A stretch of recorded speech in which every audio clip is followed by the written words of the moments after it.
जय हिंद बच्चों, आपका स्वागत है अपने YouTube channel lucky MS exam से। दोस्तों मैं हूं मनीष। दोस्तों आज हम आपको लाभ हानि पे प्रश्न बताएंगे और इस टाइप के प्रश्न हैं समान विक्रय मूल्य पर आधारित प्रश्न। दोस्तों देखेंगे क्वेश्चन नंबर 1। व्यापारी ने 19,500 रुपये में 2 घोड़े खरीदे। उसने एक घोड़ा 20% हानि पर बेचा और दूसरा घोड़ा 15% लाभ पर। यदि प्रत्येक घोड़े का विक्रय मूल्य एक समान रहा हो तो उनका क्रय मूल्य क्रमशः कितना कितना होगा। दोस्तों यहाँ पे ध्यान से देखना, 19,500 रुपये का खरीदा है, 19,500 का खरीदा है। दोस्तों यहाँ पे एक घोड़े का जो क्रय मूल्य होगा हम एक समान लेंगे तो दूसरे घोड़े का जो क्रय मूल्य होगा, जितना पैसा यहाँ लगा है उस पैसे में से इस पहले वाले घोड़े के क्रय मूल्य को घटा लेंगे तो दोस्तों दूसरे घोड़े का क्रय मूल्य निकल के आ जाएगा। यहाँ दूसरे घोड़े का क्रय मूल्य कितना होगा, 19,500 माइनस x होगा। ठीक है दोस्तों, अब यहाँ पे कह रहा है क्वेश्चन में कि पहले घोड़े को 20% हानि पर घोड़े का कोई जो कीमत होगा, इस घोड़े की अपनी स्वयं की कीमत कितनी होगी दोस्तों, 100% होगा। और इस घोड़े को जो खरीदा गया होगा, जो सीपी होगा इस घोड़े का, इसकी कीमत भी कितनी होगी दोस्तों, 100% होगी। अब 100% से यहाँ 20% कम में बेचा गया है तो 80% में बेचा गया है। 100% में खरीदा है, 80% में बेचा है तो दोस्तों यहाँ पे क्या होगा, x गुणे 80/100। ये पहले वाले का क्या आ जाएगा दोस्तों, सेलिंग प्राइस आ जाएगी और दूसरे का भी सेलिंग प्राइस सी के बराबर है। तो दूसरे घोड़े का सेलिंग प्राइस दोस्तों कितना हो जाएगा, यहाँ पे 19,500 माइनस x कर लेंगे और यहाँ पे 15% लाभ पे बेचा गया। दोस्तों कितना परसेंट लाभ पे, 15% लाभ पे बेचा गया। तो 100% में 15% जोड़ लेंगे, 115 बटे कितना होगा दोस्तों, 100 होगा। यहाँ 0 से 0 हमारा 1 से पूरा 100 से 100 कैंसिल हो जाएगा। यहाँ से काट लेंगे दोस्तों, यहाँ पे कैंसिल होगा, 5 एक कम 5, 5 संग 30 हो जाएगा और यहाँ 5 दूनी 10, 5 3 15। अब दोस्तों यहाँ पे क्या होगा, हमारा आ गया कितना, 16x बराबर कितना हो जाएगा, 195 00 गुणे कितना होगा 23 माइनस कितना होगा 23x। और यहाँ पे इसको इधर लेके जाके क्या दोस्तों जोड़ लेंगे, यहाँ पे 16 और 23 जोड़ेंगे कितना होगा, 39 हो जाएगा। 39x बराबर कितना हो जाएगा दोस्तों, यहाँ पे 195 और गुणे कितना होगा दोस्तों 23 हो जाएगा।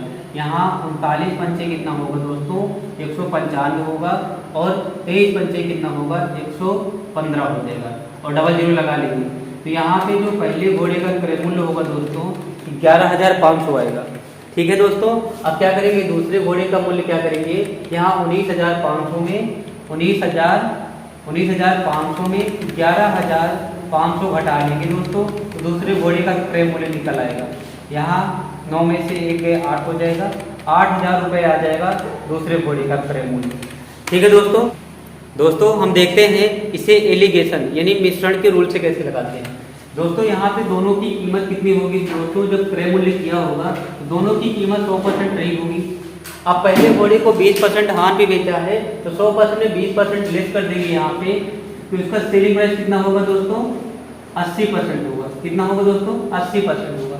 अब यहाँ पे जब दूसरा घोड़ा होगा उसको 15% लाभ पे बेचा है तो यहाँ पे हम 15% दोस्तों जोड़ लेंगे, उसकी कीमत कितनी हो जाएगी, 115%।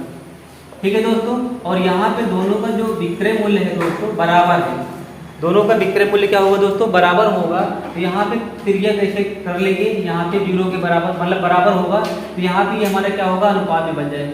तो हमारा कितना होगा, 115 आ जाएगा और यहाँ पे कितना हो जाएगा, 80 आ जाएगा। यहाँ 23 तो आ जाएगा, 23 पंचे 115 होगा और 16 पंचे 80। यहाँ 23 अनुपात 16 के अनुपात में दोस्तों घोड़ा को बेचा गया होगा, खरीदा गया होगा। 23 अनुपात 16 के अनुपात में घोड़ा को खरीदा गया। तो यहाँ पे क्या करेंगे, 23 और 16 कितना होगा, 39, यानी 39 के अनुपात में खरीदा गया है। तो खरीदा कितने गया है दोनों घोड़ों को, 19,500। 23 और 16 कितना होगा, 39 के अनुपात में खरीदा है तो खरीदा कितने का है, 19,500। अब यहाँ पे निकालेंगे 23 बराबर कितना हो जाएगा, पहले घोड़े का सीपी निकल आएगा और यहाँ 16 निकाल लेंगे, ये दूसरे घोड़े का सीपी आ जाएगा। 39 पंचे कितना होगा दोस्तों, 195। 23 पंचे कितना होगा दोस्तों, 115 हो जाएगा। कितना होगा, 115, डबल 0 लगा लेंगे, ये पहले घोड़े का आ जाएगा और 16 पंचे 80 हो जाएगा दोस्तों। 8,000 रुपये जो आएगा, 8,000 दूसरे घोड़े का क्रय मूल्य होगा। ठीक है दोस्तों, दोस्तों अगला क्वेश्चन देखिए। क्वेश्चन लिखा गया है, एक व्यक्ति ने दो घड़ियां ए व बी रुपये 650 की कुल कीमत पर खरीदी। ए को 20% लाभ पर और बी को 25% की हानि पर बेचकर दोनों घड़ियां वही मूल्य प्राप्त करता है, यानी दोनों घड़ियों का समान मूल्य प्राप्त करता है। सेलिंग प्राइस उसका क्या है दोस्तों? समान है। कह रहा है ए और बी का जो क्रय मूल्य होगा क्या होगा? दोस्तों दोनों घड़ी जब खरीदा होगा तो उसका क्रय मूल्य दोस्तों कितना रहा होगा? 100% रहा होगा। दोस्तों कितना रहा होगा दोनों घड़ी का क्रय मूल्य? 100%। अब यहाँ पे पहले वाली घड़ी को 20% लाभ पर बेचा है, तो यहाँ पे 20% जोड़ लेंगे दोस्तों, कितना आ जाएगा? 120% होगा। और दूसरी घड़ी को 25% कम में बेचा है, तो 25% घटा लेंगे, कितना है दोस्तों? 75%। यहाँ पे ये इसका अगर हम क्रॉस मल्टीप्लिकेशन कर लेंगे तो यहाँ पे जो इसका अनुपात बनेगा वो क्रय मूल्य के बराबर होगा दोस्तों। यहाँ पे क्या होगा दोस्तों? 75 हो जाएगा और हमारा कितना होगा दोस्तों? 120 हो जाएगा, है ना दोस्तों। अब यहाँ पे 15 25 कितना हो जाएगा? 75, 15 8 120। यहाँ पे क्रय मूल्य होगा। क्रय मूल्य घड़ियों के क्रय मूल्य का अनुपात, घड़ियों के क्रय मूल्य के अनुपात उसके कुल दोनों घड़ियों के क्रय मूल्य के योगफल के क्या होगा? बराबर होगा। तो 8 5 13 बराबर क्या होगा? उसकी घड़ियों के जो क्रय मूल्य होगा, यानी 650 में खरीदा गया, उसका क्रय मूल्य के क्या होगा दोस्तों? बराबर होगा, 650 के बराबर होगा। अब 5 बराबर कितना होगा दोस्तों? पहली घड़ी का क्रय मूल्य होगा और 8 बराबर क्या होगा दोस्तों? दूसरी घड़ी का। इसका ये होगा, इसका भी होगा। अब देखो यहाँ दोस्तों ये बराबर बराबर में काटा जा सकता है। 13 का 13, 13 5 65, 50 आएगा। 50 पंचे कितना होगा दोस्तों? 250। 250 रुपये का पहली घड़ी खरीदा होगा दोस्तों। अब यहाँ पे 50 8 पंचे कितना होगा दोस्तों? 40 400 रुपये क्या होगा? दूसरी घड़ी खरीदा होगा। और दोनों को दोस्तों जोड़ लेंगे तो हमारा क्या होगा? कुल क्रय मूल्य आ जाएगा। दोस्तों अगला क्वेश्चन देखिए। जैसे पहले टाइप का सवाल बताया हूँ उसी टाइप का ये भी सवाल है। क्वेश्चन देखिएगा। राहुल ने 2 साइकिलें कुल रुपये 1500 में खरीदी। उसने एक साइकिल को 20% हानि पर और दूसरी साइकिल को 20% लाभ पर बेची। यदि दोनों साइकिलों का विक्रय मूल्य समान हो तो कह रहा है कि दोनों साइकिलों का क्रय मूल्य क्या होगा? दोस्तों कोई भी व्यक्ति चाहे कम रेट में खरीदे चाहे ज़्यादा रेट में खरीदे, लेकिन दोनों का क्रय मूल्य क्या होगा? 100% के दोस्तों बराबर होता है। तो यहाँ पहली साइकिल का जो क्रय मूल्य होगा दोस्तों 100% के बराबर होगा और दूसरी साइकिल का भी क्रय मूल्य की क्या होगा दोस्तों? बराबर होगा। अब कह रहा है कि पहली साइकिल को 20% हानि पर बेची। यहाँ 20% हानि पे तो 20% क्या करेंगे दोस्तों? घटा लेंगे। इसका क्रय मूल्य कितना होगा? 80%। और कह रहा है कि दूसरी साइकिल को 20% लाभ में बेचा गया। यहाँ दोस्तों क्या करेंगे? 20% जोड़ लेंगे तो हमारा कितना हो जाएगा? 120%। ठीक है दोस्तों। अब यहाँ पे इसका क्रॉस, ये हमारा सेलिंग प्राइस है। अगर इसका हम क्रिया करा लेंगे क्योंकि समान विक्रय मूल्य है दोस्तों तो बराबर पे हो जाएगा और हमारा यहाँ पे 80 यहाँ आ जाएगा और 120 यहाँ आ जाएगा। ये दोस्तों इसका क्रय मूल्य का अनुपात बन गया। अब इसको हम काटेंगे तो क्या होगा दोस्तों? क्रय मूल्य का अनुपात बन जाएगा। यहाँ पे 4 दूनी 8 होता है, यानी 40 गुना 80 होगा, 40 के 120 होगा। इसका क्रय मूल्य का जो अनुपात है 3:2 के अनुपात में दोस्तों खरीदा गया है। क्या कितने खरीदा है दोस्तों? 3:2 के अनुपात में खरीदा गया है। तो इसका अनुपातिक योग बराबर जितने रुपए में दोनों साइकिल को खरीदा होगा उसके कुल योग क्या होगा दोस्तों? बराबर होगा। तो अनुपातिक योग दोस्तों कितना हो जाएगा? 5 होगा। और खरीदा कितने का है दोस्तों? 1500 रुपए का खरीदा है। ठीक है दोस्तों। अब यहाँ पे पहली साइकिल का जो मूल्य निकलेगा वो 3 बराबर क्या मान लेंगे? पहली साइकिल का, और 2 बराबर क्या मान लेंगे? दूसरी साइकिल का भी। ठीक है दोस्तों। ये क्या होगा? अनुपातिक, इनके अनुपातिक योग, साइकिल के क्रय मूल्य का अनुपातिक योग उनके कुल पैसे के योगफल के दोस्तों बराबर होगा। ठीक है दोस्तों। यहाँ पे बराबर कर दिया है। अब ये दोस्तों जब बराबर पे है तो काटा जा सकता है। 5 1 5, 5 3 कितना होगा दोस्तों? 15। और यहाँ 3 3 का दोस्तों कितना हो जाएगा? 900। पहली साइकिल का दोस्तों क्रय मूल्य कितना होगा? 900 रुपये होगा। और यहाँ पे 3 दूनी कितना होगा दोस्तों? 600 रुपये। दोनों साइकिल का क्रय मूल्य क्या होगा दोस्तों? पता चल जाएगा। ठीक है दोस्तों इसी प्रकार से अगला टाइप का क्वेश्चन देखिए। क्वेश्चन नंबर 1 है। क्वेश्चन में लिखा गया है, एक विक्रेता ने 2 टीवी सेटों में से प्रत्येक को रुपये 7,400 में बेचा। एक पर उसे 10% का लाभ हुआ और उसे दूसरे पर उसे 10% का हानि हुआ। कुल सौदे पर विक्रेता को कितना लाभ या हानि प्रतिशत में हुआ? दोस्तों यहाँ पे कह रहा है कि एक सौदे पे 10% का लाभ हो रहा है, एक सौदे पे 10% का लाभ हो रहा है और दूसरे सौदे पे 10% का लॉस हो रहा है। अब दोस्तों यहाँ पे जब खरीदा होगा उसकी कीमत दोस्तों कितनी रही होगी 100%, और इसकी भी कीमत कितनी रही होगी दोस्तों 100% रही होगी। क्रय मूल्य दोस्तों 100% के बराबर होता है। अच्छा 100% से 10% क्या हुआ, लाभ पे बेचा है, तो 100% में 10% जोड़ लेंगे तो 110% में बेचा है दोस्तों। बेचा कितने का है 7,400 रुपये का, 7,400 का। अब इसका दोस्तों निकालेंगे क्रय मूल्य कितना पैसा लगा के खरीदा था दोस्तों। क्रय मूल्य बराबर क्या होगा, हम एक समान लेंगे, ठीक है दोस्तों।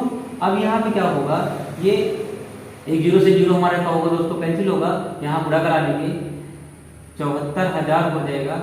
यहाँ पे यहाँ 10 को गुणा करा लेंगे कितना होगा 74,000 और बटे 11 बराबर क्या होगा दोस्तों 1 ये तिर्यक गुणा हो जाता है दोस्तों। तो यहाँ 11x होगा और 1 से जब मल्टीपल में होगा तो उसे डिवाइड करके लिख देंगे, ठीक है दोस्तों।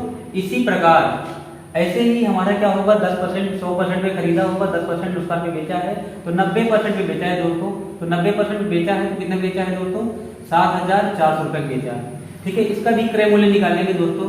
क्रय मूल्य कितना होगा दोस्तों x मान लेंगे तो x बराबर हमारा क्या होगा, सॉरी y मान लेंगे इसका क्रय मूल्य, ठीक है दोस्तों। अब यहाँ पे ये क्या होगा हमारा दोस्तों, ये कैंसिल हो जाएगा, यहाँ पे गुणा हो जाएगा कितना होगा दोस्तों 74,000 भी यहाँ हो जाएगा बटे कितना 9 बराबर क्या मान लेंगे दोस्तों y मान लेंगे, ठीक है दोस्तों।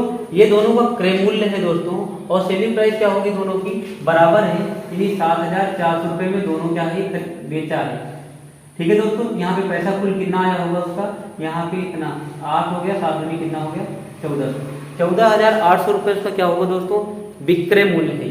ये विक्रय मूल्य है और क्रय मूल्य यहाँ पे दोनों को जोड़ लेंगे तो हमारा क्या होगा दोस्तों CP निकल के आएगा।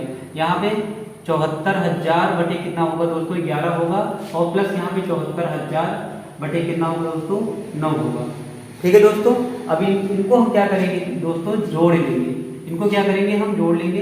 जोड़ने के लिए यहाँ दोस्तों हम क्या करेंगे, इसमें हम ऊपर नीचे 9 से गुणा करा लेते हैं और इसमें दोस्तों ऊपर नीचे हम 11 से गुणा करा लेते हैं, ठीक है दोस्तों। अब यहाँ पे 9 से गुणा करा लेंगे, 0 आगे लगा लेंगे हम। 9 चौको दोस्तों कितना होगा 36 होगा, 9 सत्ते कितना होगा दोस्तों 63 होगा, 63 और 3 कितना होगा दोस्तों 63 3 66 हो जाएगा, ठीक है दोस्तों। 9 चौको 36, 9 सत्ते 63 3 66 बटे कितना होगा 11 9 99 होगा, ठीक है दोस्तों। अब यहाँ 11 से यहाँ 53 आगे लगा लेंगे दोस्तों। यहाँ पे 11 चौको कितना होगा 44, 11 सत्ते 77 40 कितना होगा दोस्तों 81 बटे कितना होगा 99, ठीक है दोस्तों। अब यहाँ पे क्या करेंगे इसको जोड़ लेंगे। जोड़ने के बाद यहाँ पे 4 6 10 की 0 हो जाएगा, 6 1 7 1 8 हो जाएगा दोस्तों और 8 6 14 हो जाएगा दोस्तों। डिवाइड बाई कितना होगा दोस्तों 99 हो जाएगा। ये हमारा दोस्तों दोनों का क्रय मूल्य आ गया है और सेलिंग प्राइस दोस्तों हमारा कितना है ये है।